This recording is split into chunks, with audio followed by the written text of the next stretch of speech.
Afronta que no tienes la información para tomar la decisión y prueba. Hola, somos Juan Diego Pereiro y Paula Vázquez, y esto es En Beta Permanente, el podcast en el que damos voz a emprendedores y proyectos empresariales de A Coruña. Hoy traemos un nuevo episodio de la serie Lean Startup, en el que hablaremos sobre alguna de las 12 etapas del método Lean Startup de Eric Ries, analizando su aplicación real junto a nuestros invitados. El método Lean Startup es una metodología de gestión empresarial cuyo objetivo fundamental es crear un modelo de negocio escalable de forma ágil y segura, acortando los ciclos de desarrollo, eliminando prácticas innecesarias y estableciendo procesos de innovación continua. Como parte de En Beta Permanente, queremos debatir y profundizar con cada paso del método Lean para que puedas aplicarlo a tu negocio.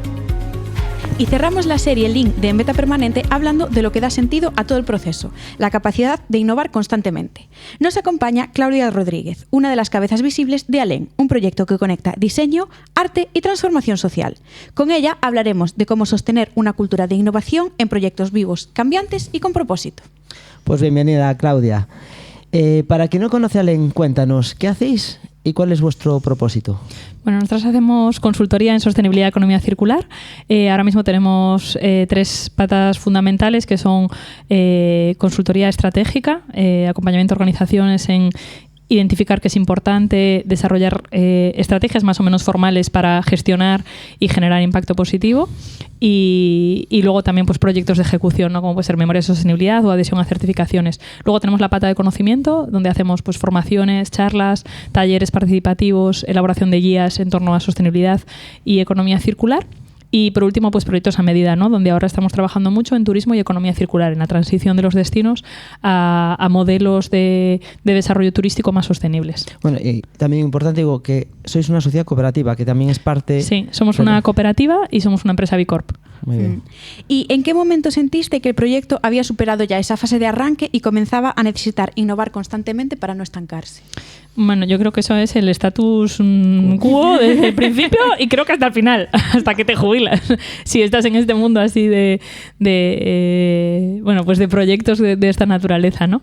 Y cada fase es que es diferente, ¿no? Siempre cuando empiezas te dicen, bueno, los 3 años, el Valle de la Muerte, no sé qué, pasan los 3 años. No, es que son los 5 años el Valle de la Muerte. Y nosotros que ya estamos ahí ahora te dicen, no, los 7 años el Valle de la Muerte. Creo que no, o sea, no todo es un Valle de la Muerte, pero cada etapa tiene sus retos.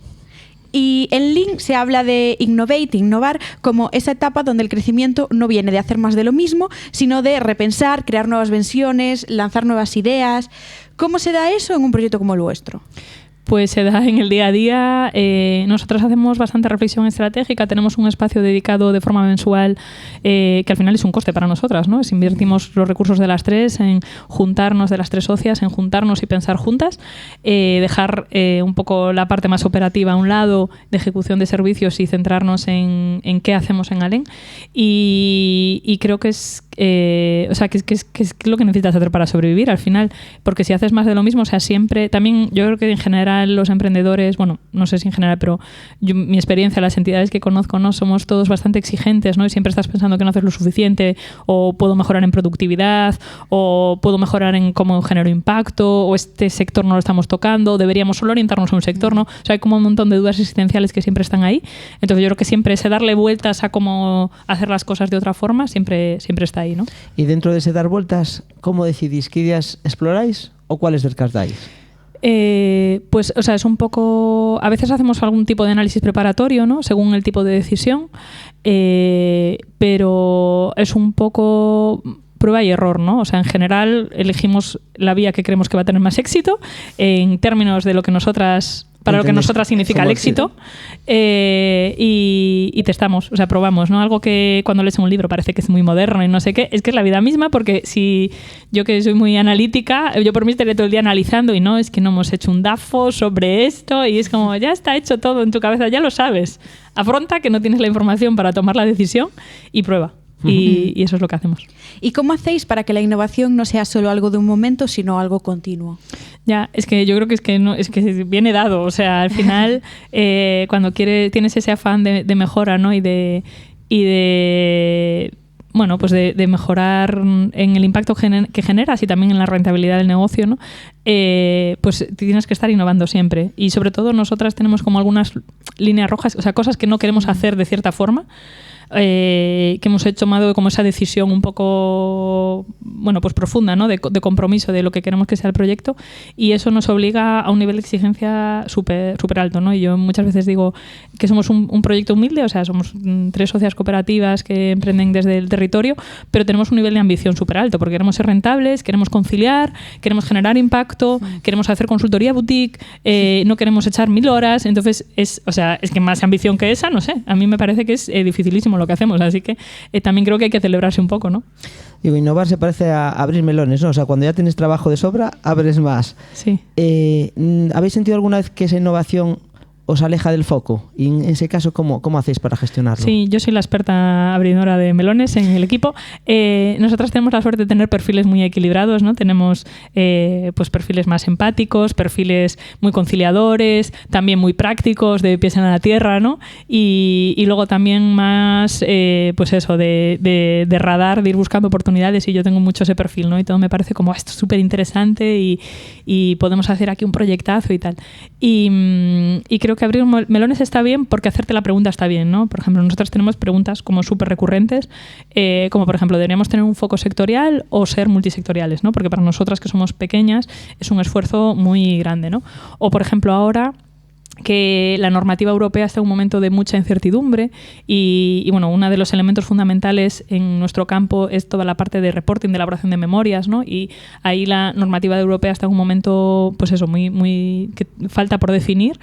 Entonces también, hay muchas preguntas para las que no tienes respuesta, pero abrir el melón y preguntarte, oye, nosotras tenemos que estar aquí, nosotras podemos ofrecer servicios sin ofrecer este servicio, pues solo hacerte la pregunta, aunque sea, no, pues ahora mismo no queremos hacer esto por este motivo. Pues este motivo es válido, ¿no? Y de hecho, cuando lo compartes con clientes, decirles, oye, no, pues nosotros tenemos este enfoque por este motivo, muchas veces lo aprecian y aprecian el valor, ¿no? ¿Y qué hacéis cuando una innovación, cuando probáis algo nuevo, no os da resultado? ¿Lo consideráis un fallo, una lección, una pausa? Sí, a veces una pausa, porque a veces volvemos otra vez a probar. Y es como, no, vamos a dejar esto de lado. Oye, nos ha llamado fulanito que hay una oportunidad aquí. Bueno, pues vamos a ver si vamos a probar. Pero sí, o sea, nosotras somos muy de lecciones aprendidas, y luego también, por ejemplo, ahora pues proyectos que tienen todos los ingredientes para encajar y que de repente son una mala experiencia, a nivel sobre todo de desgaste de trabajo, ¿no? De que echas muchísimas horas y el resultado tampoco está siendo bueno, por muchos factores, y siempre son buenos argumentos, ¿no? Y dices, oye, pues efectivamente, esto es que no se puede sacar de otra forma. Pero sí que te sirve a pensar, en plan, oye, por ejemplo, nosotras ahora una reflexión que tenemos es como levantar la mano antes, ¿no? De decirle al cliente, o sea, muchas veces como que estás tan cerca del cliente y ves como su dolor, ¿no? Y como lo que tiene que sacar y que no puede, levantar la mano antes y decir, oye, es que esto así, no, hay este problema de base que tenemos que arreglar antes. Entonces eso también es un aprendizaje que estamos viviendo ahora, ¿no? Y siendo, pues eso, como más transparentes. Nosotras escuchamos mucho al cliente, pero a veces también tenemos que hacer el esfuerzo de decirle, oye, esto no lo vemos así, ¿no? Pero bueno, con esa perspectiva, nosotras somos muy de lecciones aprendidas y no sé, o sea, tampoco creo que hayamos tenido proyectos que hayan sido un fracaso, incluso los que no han sido nada rentables en horas, que echas 1.000.000 de horas y echas números y dices, dejo de echar números, dejemos de contabilizar horas, por favor. Incluso en esos siempre hemos aprendido un montón de las personas con las que trabajábamos o del proyecto en sí, o de la capacidad que tenemos de sacar cosas, ¿no? Que dices. ¿Y cómo hacéis para que la gente del equipo y los colaboradores estéis siempre con ese mindset innovador? O sea, que no os conforméis con lo de siempre, por decirlo así. Sí, o sea, hay un equilibrio, ¿no? Y que hay veces que por ejemplo, hay veces que conformarse también es innovador, en el sentido de que, por ejemplo, nosotros que hacemos formaciones, ¿no? Pues siempre le estás dando vueltas. ¿Y qué más puedo añadir? Y es que esto a esta gente le ha parecido igual demasiado teórico, pero es que la teoría la tienes que tocar, porque si no abordas la teoría, luego la gente sale que le suenan las cosas, pero que no tal. Entonces, como que hay veces que también, por ejemplo, una cosa que hemos como aceptado es que hay cierto tipo de formaciones que tienen que ser una sensibilización, porque la gente todavía no está ahí. Entonces no puedes buscar una capacitación técnica altísima. Tienes que buscar sensibilidad y hablarles en el idioma que entienden y que resuene con las preocupaciones que tienen, ¿no? Entonces, como hay veces que innovar es pues, el ajuste de expectativas tuyas o asumir que hay partes que hay que replicar, ¿no? Porque nosotros somos eso, como ese foco artesano es una bomba de relojería, porque todo es mejorable y esto lo hago así y esto ahí lo voy a cambiar, que ellos son más, esta organización tiene una cultura más, pues eso, más ágil y entonces no tienen tanta documentación, entonces como les voy a hablar de un código ético, bueno, pues lo llamarán como quieran, pero tienen que tener un código ético, tienen que tener una forma que saben para hacer las cosas, que tienen para hacer las cosas, ¿no? Si tiene cierto tamaño la entidad.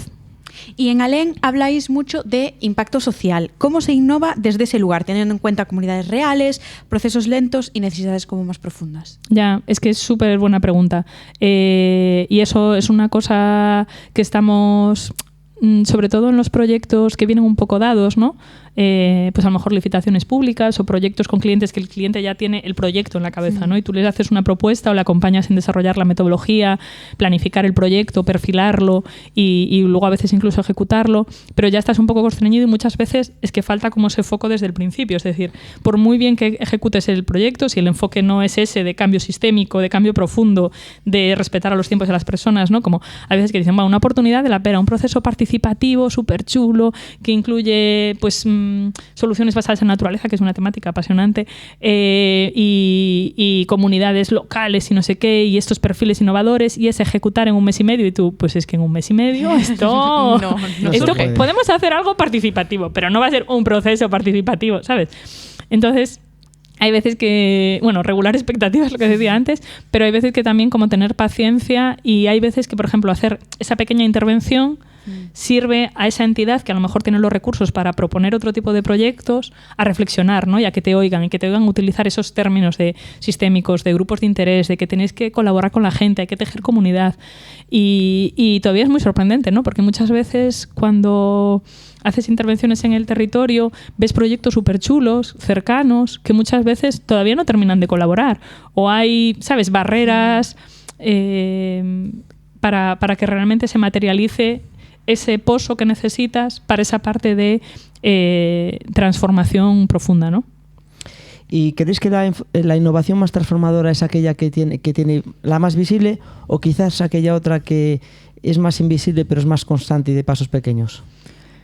Ya, yo creo que la pequeña es como, o sea, como a veces, no sé si sentido común, pero bueno, hay veces como que realmente abrazar esas barreras internas, o sea, la innovación que te lleva a sitios, a hacer cosas que no es lo natural para ti y que tienes que abrazar realmente esas formas diferentes de hacer las cosas, creo que es la más potente, ¿no? Y es muy gratificante, ¿no? Es como que para las personas yo creo que es muy positivo verte en espacios nuevos, haciendo cosas nuevas que generan valor. Porque luego también, por ejemplo, toda la parte, ¿no?, digital que está ahora tanto en la agenda, ¿no?, inteligencia artificial y tal, yo soy como bastante escéptica. Pero bueno, creo que tiene que haber un equilibrio, creo que vale, es una herramienta más, pero creo que hay que poner el foco en lo importante, ¿no? Y realmente sí que tenemos que ser como más certeras ahora, generando valor y dedicando nuestros recursos a hacer algo que no puede hacer una máquina, pero eso te obliga, o sea, no tanto innovar por integrar la inteligencia artificial, sino innovar para generar ese valor totalmente diferencial que no puede ofrecer alguien que está teniendo un ejército de bots, ¿no?, ahí, o de inteligencia artificial generando cosas. Y eso es la innovación que yo creo que nos va a generar la inteligencia artificial, o sea, como retarte a hacer las cosas de forma diferente y de verdad con el foco en el valor. Bueno, Claudia, pues muchas gracias por compartir cómo entendéis la innovación desde lo humano, lo creativo y lo transformador. Y a quienes escucháis, recordad, innovar no es un lujo, es una actitud. Y es la única forma de seguir en beta permanente. Adiós. Chao. Gracias. Recuerda que si vives en la provincia de A Coruña y quieres comenzar o acabas de comenzar con tu proyecto emprendedor, tienes a tu disposición la red de espacios de trabajo de la Deputación de A Coruña, que cuenta con 11 espacios de coworking en diferentes localidades de nuestra provincia y desde las que puedes trabajar y desarrollar tu proyecto de forma gratuita. Si quieres más información al respecto, visita redecoworking.pel.gal. Nos vemos en el próximo episodio. Adiós.